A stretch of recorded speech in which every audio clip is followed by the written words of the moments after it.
Talkin Bills and Packers. NFL Week 3 is in the books. It's on to Week 4.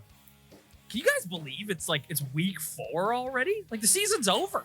I don't want to think about it because all I think about is Canadian Thanksgiving and then American Thanksgiving. And then it's like the year's done. And all of a sudden we're into flag football for a week for the Pro Bowl. I know. Yeah, I heard that. Yes. I'm going to be... I don't... They had to... Whether you agree with the solution or not, they had to try something new. Because the Pro Bowl is... Who watches the Pro Bowl? Do you know one person who watches the Pro Bowl? Oh, nobody watches the Pro Bowl. Like, that's why they had to make it fun and entertaining. I don't know if this is the answer, to be completely honest, but it's probably better programming than what the Pro Bowl actually is currently. There's also like a lot of cool like skills comps that they could be doing. So like there's a wide range of things they could do. Like flag football, I guess, could be fine, but I'd rather see more skills comps. Yeah. Well, if you look at the other leagues, like baseball, everyone watches the home run derby. No one cares about the All-Star game. The NHL, everyone likes the skills competition night. No one cares about the actual game. So the NBA, same thing. Slam dunk competition. Like people love that kind of stuff, especially when you're pitting stars against each other. So, well, but you know what? We'll give them a chance. Let's wait and see how it goes. There's only one place to start this week. And Brian, that's with you, my man. Oh boy, a heartbreaking loss in the Miami Heat for the Buffalo Bills. I mean, we're due for one of these games every year. You saw it with the Jags last year. It's usually in the state of Florida. They can't figure out Florida. It's like the Buccaneers, the Jags. They don't understand it's hot there. Yeah, they're like, where's the snow? I don't understand. I can't compute in this beautiful weather.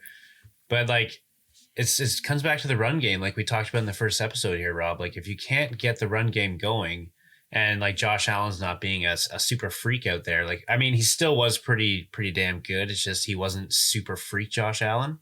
Then you're gonna lose. So the most concerning stat for me is Devin Singletary with 9 carries for 13 yards.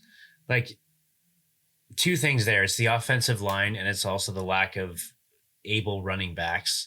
Because, again, Josh Allen had to run the ball 8 times, which at this point in his Bills career, I'd rather see maybe 1-2 runs a game if you have to.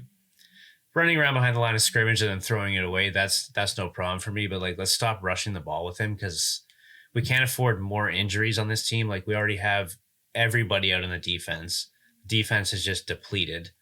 And, like, we have to get the run game going. Ken Dorsey, like, I don't understand why you're throwing the ball 62 times in a game.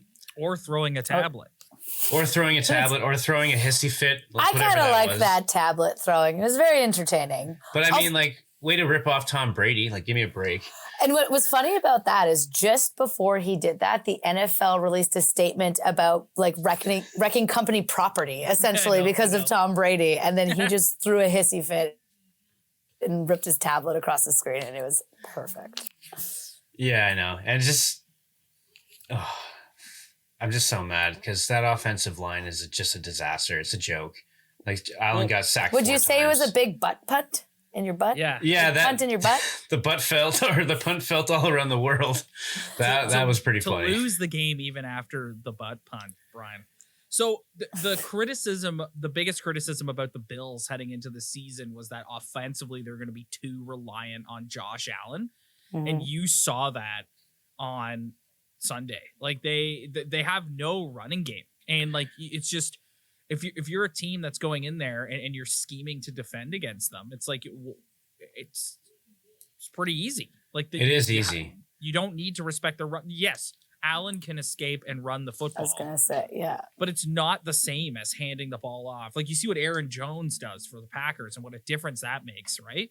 And Monday night, Saquon Barkley, like what a huge difference he makes for even though Daniel Jones stinks. But I don't know what they're gonna do. Like, do you go out and get a running back? Is it the fact that Singletary can't get it done, or is it the way they're scheming the offense? I think it's scheming the offense. Like I don't believe in Ken Dorsey right now because you're just like, he basically panicked that entire game. The check down at the end of the second quarter before halftime, like, why would you let the clock run out there? That's an easy touchdown if you get another play. Not easy, but like potential. And twice in that game, they had poor clock management. The scheme was just for the air. Like they didn't want to do anything else but have Josh Allen throw the ball. He had 400 yards and he had a passer rating of 94, which is for 400 yards, you'd assume like a 128 passer rating or something really good. Mm-hmm. But because he had to throw the ball 62 times. So that's not a very good percentage. Yep. Well, do we think this is just a bump in the road? Like they were down a few people, or do you actually think that like this might be the start of something really crappy? No, it's a bump in the road. What's the stat, Brian? What's the stat about the Bills in close games? They're 1-6 in games that they don't have like a 20-point lead, which is very concerning. So to answer your question, DVD, do I think this is gonna blow their season up? No. I think they're still going to win the division, and I think they're still going to end up with the 1 seed in the AFC.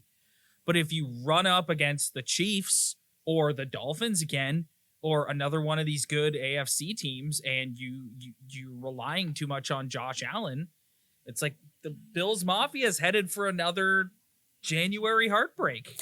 It's true. Well, I agree with Brian on the clock management thing. Like that is something that's just like sheer lack of discipline for me. It's like you're professional athletes. I feel like you should be able to manage your time like that. Yeah. I was watching TSN after that with Jay Onright and Luke Wilson, and Luke Wilson was just popping off about how it's like you just can't pull that shit in the NFL. Like it was disgusting. That's why I don't really trust Ken Dorsey right now, because he's even in the wins, like it hasn't been like super like, you know, we're dominating. Like I know they've been heavy scores, but like I've always just seen things where I haven't been super excited about, specifically the run game. And he's just not scheming enough runs per game. Like no runner had any double digit rushing attempts. One guy should at least be having 15 attempts. Like you got to get into a groove and start, you know, your offensive line's got to get in that groove. So I don't know. There's a lot of questions with that, but I hope McDermott just takes over and just says, okay, buddy, like we're going to do it this way, and, you know, start calling some run plays. Or Brian Chalk. Brian Chalk. McDermott's a defensive guy, though. He is a defensive guy, but he needs to put his foot down, especially with a new offensive coordinator. Like, he has to tell him, like, you're in charge now, but everybody's talking about our run game, so fix it. That's basically how I'd have that conversation. It's not getting any easier either. They're going to Baltimore on Sunday. I know that defense is looking okay. Yeah, and to face it's going to be a hard one. A guy who a lot of people have as the 3-week MVP thus far in Lamar Jackson. So he's got something to prove this year, so that's a dangerous game for the Bills. Yeah. So we'll talk about our games later, but that's one that I definitely have circled on Sunday. That's a good one. Yes, that's a big one. Anything else you want to touch on the Bills? No, we're deleting the game tape. We're moving on to next week. We can only see what's ahead of us now. We can't look back. That sounded so sad. You're just like, no, I'm okay. Especially last week when you were just like overcome with excited emotion. Yeah, I know. How things can change in the NFL. So that game had an effect around the rest of the league, in my opinion. It sucked any and all exciting football out of everywhere else, because we moved into the 4:00 window and we watched the Battle of the Goats in a complete offensive snooze fest. It was a defensive battle from start to finish, but the Packers getting the win over the Tampa Bay Buccaneers. 14-12, I should say. Riveting game. I was going to say, and I did snooze during just a small portion of it. I had a wedding the night before. I was a little hungover. There's a small snooze. So I'm going to let you go first and just give your opinion, DVD. I've got a couple things I want to say about. It's not all negative. Because you know what? In the NFL, a win's a win. Wins are hard. That defensive front in the Tampa Bay Buccaneers is nasty. And like when your offense is scuffling like the Buccaneers offense, but you have that defense backing you up, once they get out, the Bucs will be right there, and like they'll win their division. Their division sucks. Like they'll be right there come playoff time. But to win a game against that defensive front is not something that you should just sweep under the carpet. Like that's a big win against a good defense. And I mean, the headline all that week too was like, Brady doesn't have his weapons, right? They're riddled with injury. Like, it wasn't necessarily like the battle of the... I know you coined it the battle of the GOATs, and I believed it too, but it had nothing to do with Brady and Rodgers. It was all like, oh shit, he has no one to throw to, no one to give the ball to. But, I mean, at the end of the day, from my perspective, the Packers just look good on both sides. Like, their offense, I get it, snooze fest, but they played decently well. And my favorite now player, Dubs, who I'm going to get a jersey. Romeo, I'm getting a jersey. I'm signed, sealed, delivered. He's mine. I'm getting a jersey. He looked very good. He looked awesome. And I think that might be, I know you mentioned last week that it's like Rodgers has to get comfortable with everyone, and I agree, but I think that might be the weapon going forward. And the defense is good this year. The defense is really good. And I think, unfortunately, that's going to be carrying the team up until probably week 6, I would say, until week 6, week 7. I mean, the whole season. But I think it's going to take still a while for the offense to kind of snap in line. But they looked, I was impressed. I was pretty happy with that. Even though it was kind of like a really high-scoring baseball game, I was generally impressed with it. The Packers defensive front with Rashawn Gary and Kenny Clark.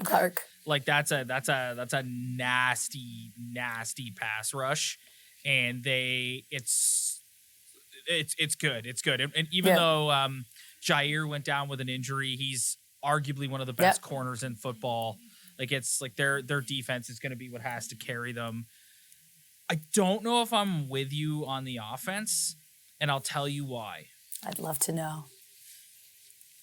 Aaron Rodgers still does not trust these young receivers once they get off script.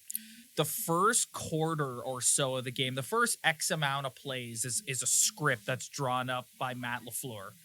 And that's when Romeo got his touchdown, and that's when he was getting all his targets. As soon as Aaron Jones fumbled that ball, I said this about you to you guys last week about Rodgers being a front runner and getting suck face. And once you see the eyes roll, it's over. It's over. Like,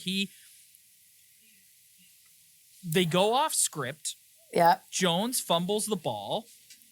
He reverts back to holding onto the ball too long, trying to force it into tight windows, force it to Alan Lazard, and he still doesn't trust these young guys. And that's I'll concerning. That's well, I know, right? I was going to say, you have to listen. It's his last year. He probably has nothing. I'm sorry, I shouldn't say it's his last year. It could be his last year. I think it's his second last year. He has nothing to lose at this point. Just give him the ball. He does, though. DVD. That man loves his stats.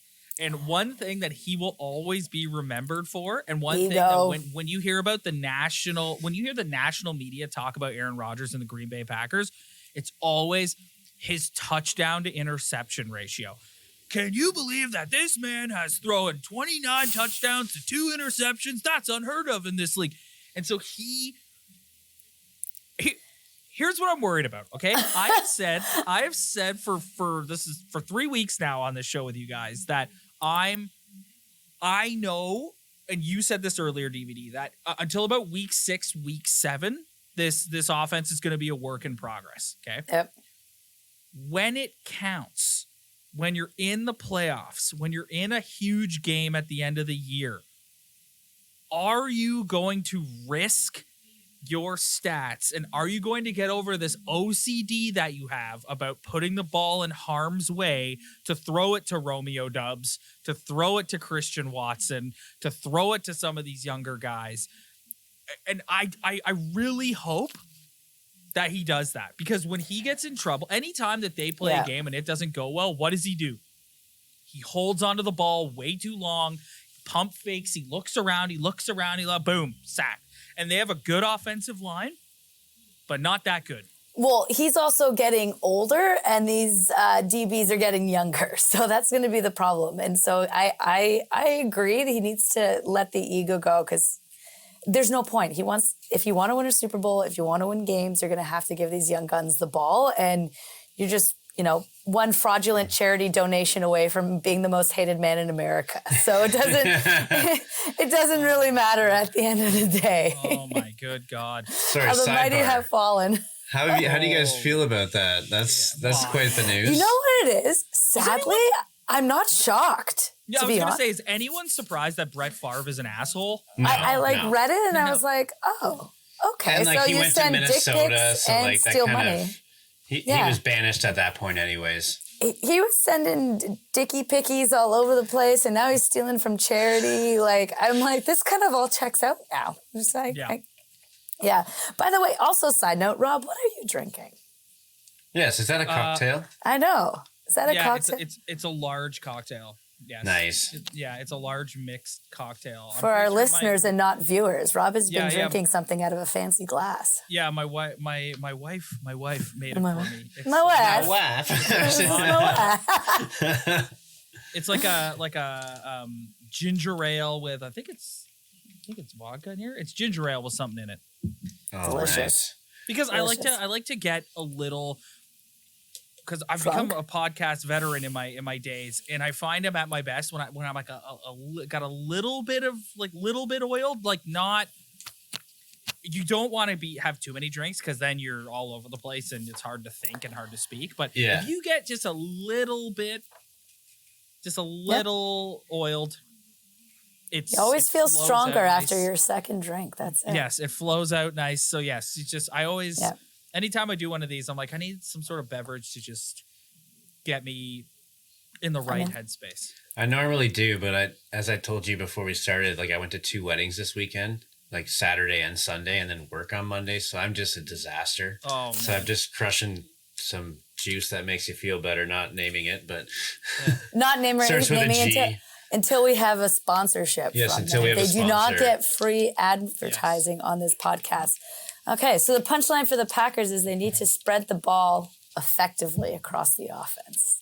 And Aaron Effectively, Rodgers, when it counts, I efficiently. have trust issues with our man Aaron Rodgers, and I hope that the man loves his stats, and the man loves being the 2-time MVP, and he loves that, and he won't. I don't know if winning a single game is more important than ensuring that he is Aaron Rodgers, the greatest statistical quarterback to ever play in the league. It just, as a Packers fan, that just pains me. It's like, I would like to see him win another Super Bowl, but not with that attitude. Yeah, That's it's not true. going to It's happen hard. with that attitude. How do we feel about Tom Brady? Do we think this is the start of a slow decline for the season, or is his head still kind of in the game? I mean, think- all of his listen, receivers are out. I all of his agree, receivers and I are said out, that. so yeah. all of his receivers are out. He's going through some personal issues, as we all know. It's like he's back in New England. He's throwing to nobodies. Like they signed Cole Beasley off the street and threw him out there because they have no one. Now, as I said earlier, My boy. Cool, we know- easily. we know that this is going to be his last year. Like we know this 100%. Yeah. Like I said earlier, that defensive front specifically is so good, and their division is so bad that if they get healthy and get right, and that offense gets moving at the right time, they could be in a Super Bowl. Easily. Seriously. Yeah, Easily. He's like, Yes. Yeah. Yes. Like when Godwin So, comes back, when Yes. Evans comes back, like it's a different team. I think the two best teams in the NFC, the best team in the NFC right now is the Philadelphia Eagles.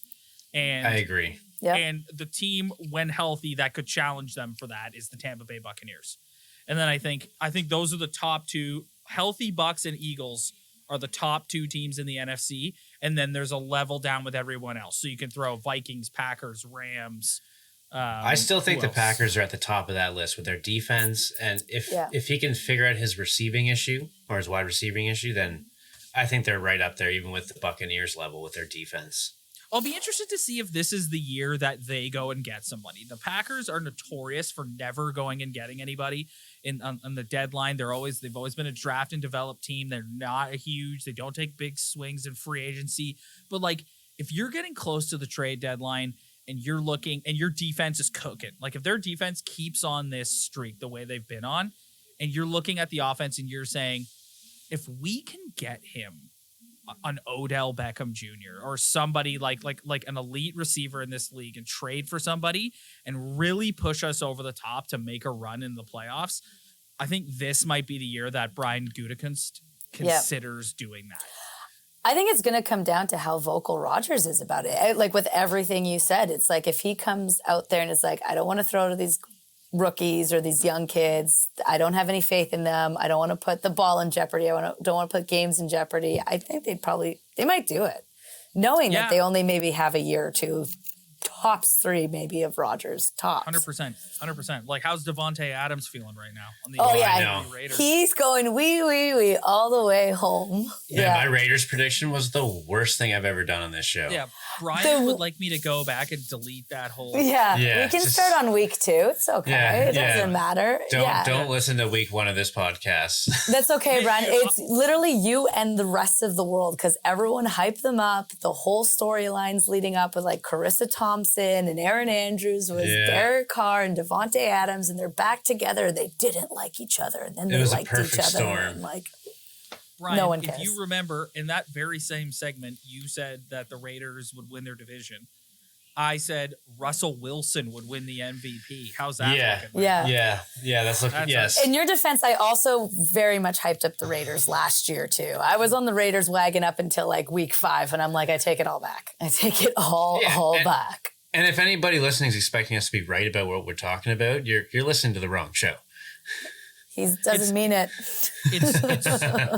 It's week 3, and Josh McDaniel is already having a closed door meeting with Mark Davis and Mark Davis' incredible Lloyd Christmas haircut. Like he's already being called to the principal's office. Yeah, he's going to be back in New England so fast. Well, they need him. Yeah, they need another offensive coordinator. They have a few of them already. Yeah. That's actually a great segue into what games like our week 4 look ahead. The Packers head home with the New England Patriots coming to Lambeau Field. Mac Jones, sprained ankle, will not play. Brian Hoyer will be the quarterback for the New England Patriots on Sunday.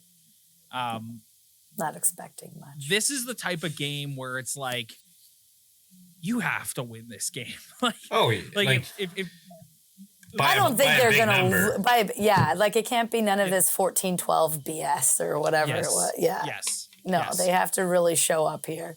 Yes. So the Packers are a team that, you know what, like they just have stuff break their way. Like they play the Buccaneers in week 3 when the Bucs are banged up, and they're able to get away with it and pick up a huge win. And now you've got Belichick and the Patriots coming to Lambeau. And if you remember, the last time they came to Lambeau was in 2014. And I can't believe I'm going to reopen this wound, but the last time they came to Lambeau was in 2014, and it was Brady against Rodgers, and it was one of the best football games I've ever watched in my life. And it was back and forth, and the Packers ended up winning. And then later that year was when the Packers played the Seahawks in the NFC Championship game and blew the lead with like 3 minutes left in the 4th quarter. And had they not done that, we would have had a rematch of Brady, Rodgers, Packers, Patriots in the Super Bowl in Arizona. And it just never ended up happening. The NFL would have loved that. That's their dream. Yes. It's the cash machine right there. So the Packers have to win on Sunday. And we already talked about the Bills heading to Baltimore. The Bills have to win that game. They have to show that they're a dominant force in that game. Who do the Dolphins play? The Bengals? So Brian, it might be Tua. Do we have to talk about the Dolphins? Yes, we do have to talk about the Dolphins. Yeah. Tua is questionable. Let's talk about Tua for a second. I was gonna say we never even touched on that. That was on purpose. We just scurried out of there, you know. Yeah. Talk about concussion protocol. I thought it was his back. They were telling us all up and down that it was his back. If you see the video, his head goes straight down. And he was drunkenly zigzagging, like he had too many of his wife's cocktails. It was just, he was concussed. That was old school NFL doctors speak right there. Oh, it's just a back injury. It's a back. Your back doesn't do that. Get out there, young fella. He was fucked up, and that's super hypocritical of a league who tries to put players first and talks about all this concussion protocol and research and everything they're doing. And to see that happen on the field, I was like, he's got brain damage now for a while. Yeah, so there was that, and then also Dawson Knox got a helmet-to-helmet hit, no flag. I don't know. They need to crack down on that stuff. Yeah. So now the Dolphins head to Cincinnati on a short week, and I think the Dolphins are ripe for the picking. I think the Bengals had a get right game against the New York Jets, and I think the Dolphins are ripe for the picking. But that And Dolphins this could pass be, rush against that offensive line of the Bengals, that could but be. on a short week though, Brian, like on a You're right. It's Thursday week, night. Yeah. When you guys had a short week, and I know they play in Miami, so they're used to the heat, but like a short week in that It was heat, hot.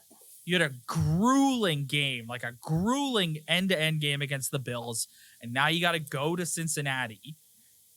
So I think this could be a break your way, and hopefully the Bengals pick up a W here and kind of bring you guys back in. So you're going to be, the way I'm watching the Vikings this year in the North, you're watching the Dolphins Exactly. in the Yeah. AFC East. And I kind of predicted this in our first episode. I knew they're going to be frisky. I didn't realize they'd be this good. I think Mike McDaniel's a really good coach, and I think Mike McDaniel is exactly what you want in a modern day NFL coach, where he looked at Tua and he was like, okay, you're my guy, so I'm going to do everything I can to make you the best quarterback possible. Yeah. Yep. And that's exactly what he's done. And it's working like a charm. Like I'm sure it's going to continue to work regardless who's in that offense. Okay, so week 4, I'm going to do my usual thing where I say we're not allowed to pick Packers games or Bills games. Oh, I got a So- juicy one already. What game I think- are you? Well, we got to start with Brian. Then he just tees it up like that. I know. I was like, don't pick the one I wanted. Because I Yeah. didn't want DVD to take this one. I know she's going to take it. Okay. I think you. So it's the Jags and Eagles. I'm really excited about this game. Oh, was that yours, DVD? Yeah, but I could pick a new one. But I agree. You know why? Because I think Trevor Lawrence looks legit this year. He's looking like like- second-year Peyton Manning. That's what He he's is looking like. looking so good. He doesn't have a jackass for a coach anymore. Like, Dougie Peterson just goes in there and Who has tied Urban Meyer for 5th all-time on wins on the Jags list. yeah, exactly. Yes. Yeah, go ahead, Brian. But I'm gonna agree with you. Oh, I don't have much else. You pretty much covered it there. But, like, the Eagles, I think, Rob, you asked us last week if we think they're legit. And yes, we Yeah. do.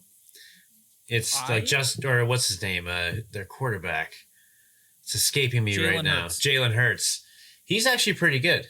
I didn't realize last year. Like last year, he was okay, but like he's really good. Like he's mobile. perfect example of a guy who's had another year in the league, who's like, he's just coming into his own. The game's slowing down a bit for him. He looks really good.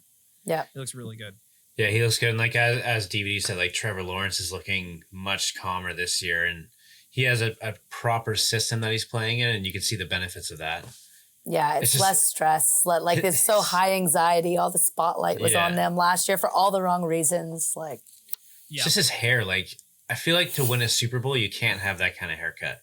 It's too like it's so clean. Like it looks like it's perfectly conditioned. I'm like, man. Yeah, I know. He looks like he could be in like in a conditioner commercial. Yeah. you sound like Remember the Titans with Sunshine when they cut his hair. Oh my gosh, that's Fantastic exactly what it movie. is. Great, I know. but like 11 out facts, of 10 movie. One of the greatest movies ever made.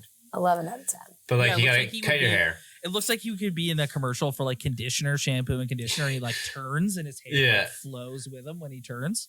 And it's Yeah. like Fruitus. It is, yeah, Garnier fruit. Garnier. I forgot about those commercials. Oh my Yeah, gosh. I love like the Garnier. transplant song that was always in those Fruitus commercials back in the day. Yeah. Oh, Oh, yeah. man. Good old Tight Travis reference, Barker. transplants. Tight Yeah. reference. All right, DVD, over to you. I think we touched on it very quickly. So since Brian stole my thunder, I'm going to go Chiefs and Bucks. Chiefs and Bucks. Okay. I think that's going to be a really interesting one to see those two QBs and just everything you said about setting up the stage for those two teams. But I think I'm going to go Chiefs. We Bucks. we didn't talk about the Colts beating the Kansas City Chiefs. And Yes. the beef between Mahomes and the offensive coordinator, like Yes, that was Eric the intense. enemy. Yeah, that was Yes. really intense. Arch enemies. Eric is the enemy. Yes. Yeah. Eric the arch enemy. Yeah. Arch nemesis. Yeah. Yeah. That's who All right. I think that's a excited. good one. I got a 2-pack for you. So I'm going to go with the Broncos at the Raiders. You have the Denver Broncos, who are 2-1, but are getting booed on their home field. And you've got Nathaniel Hackett, who is getting exposed a little bit, who was the offensive coordinator for the Packers the last 2 years. But it's like LaFleur calls the plays and Rodgers is the quarterback. So, like, how good are you? Getting kind of exposed as the head coach of the Broncos. And then you have Russell Wilson, who is, like I said, getting booed by his home fans and is just getting made fun of for being the corniest guy on the face of the earth. And you know it's bad when like the Raiders are favored -2.5 when they're 0-3. Going in against the most desperate team in the league right now, the Las Vegas Raiders. Like, they need a win. So I think that's super interesting. And then my second game is Monday Night Football, Rams at 49ers. Oh, that's a good pick. Yes. I had that on my list too if someone already said it. So yes. Yeah. I think you know those teams, those are two teams that, like, they haven't had the best start to the season, and we'll see. Like, who's and Jimmy G.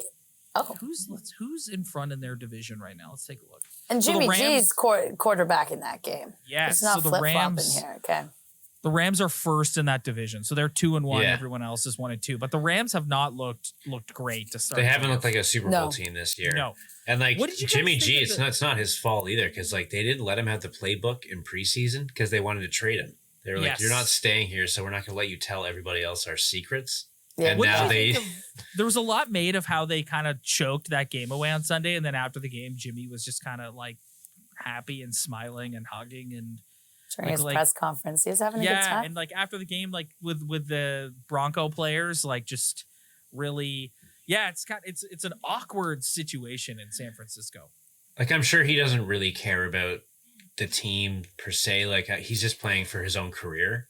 I was going to say that he's technically a second string quarterback. He's still making tons of money. I just realized on Sunday that he's super good looking. Like, he's got everything going. You just realized that? I know. I was like, Jimmy G's really good, because I don't like to pay attention to him because he bothers me. He's been so handsome for years. He's a very handsome dude. There's a reason why they call him Jimmy Gorgeous, DVD. No, I just don't like the 49ers. I don't like him. They always beat the Packers. I have this like... I hate the 49ers. I just block it out. And then I was watching his press conference and I was like... Oh, yeah. He's great. Yeah.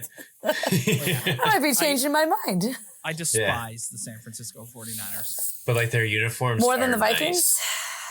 Nice. Ooh, it's pretty... Honestly, it's 1 and 1A. It's 1 and 1A. And then where's the Bears on that?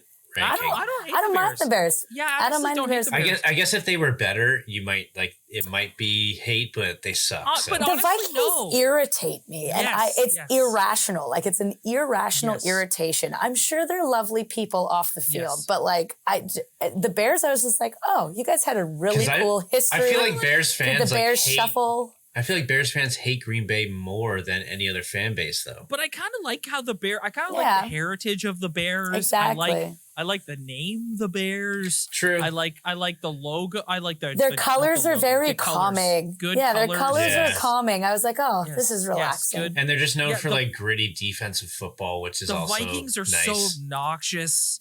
Like any team, they're fans with the stupid skull chants, so obnoxious. Any team that gives Kirk Cousins all that guaranteed money deserves what they get. Like, it's just, I can't. You know what? I would put the Vikings ahead of the 49ers just because I have such respect for Kyle Shanahan. Like, I think Kyle Shanahan is the best coach in football, and it's not even close. And so, and the Niners have a nice storied past as well. They have some good legacy there. Like for the Bills, California's awesome. My ranking is like Patriots are even though they suck now, they're still like I hate them with everything, every bone in my body. And that's about it. Like the Jets, whatever.